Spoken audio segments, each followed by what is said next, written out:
Welcome to Burlap Teachers. Enjoy the video. In this video, I will explain how to use moon blossom correctly. To begin, ensure your skin is clean and dry. This allows the botanical extract to penetrate effectively. The easy method focuses on gentle application and consistent use to achieve a natural, radiant glow. We will cover each step in detail, ensuring you get the most from this wonderful product.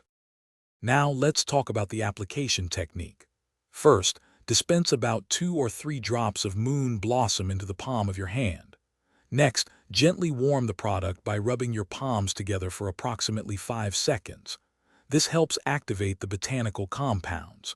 Finally, press the warmed oil onto your clean face and neck using a soft, upward motion. Remember, avoid any harsh rubbing.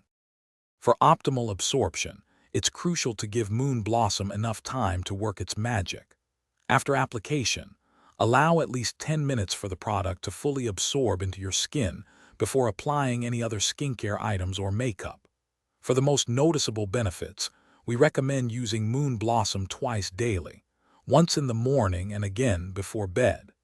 Consistent use over several weeks will truly showcase its full potential. To maximize your radiant glow, remember a few key tips. Always store your moon blossom in a cool, dark place, away from direct sunlight, to preserve its botanical potency. A little goes a long way with this concentrated formula, so avoid over-application. For truly enhanced and lasting radiance, combine your moon blossom routine with a healthy diet and plenty of hydration. Enjoy your beautiful, natural glow. Thanks for watching. Consider subscribing if this video helped you.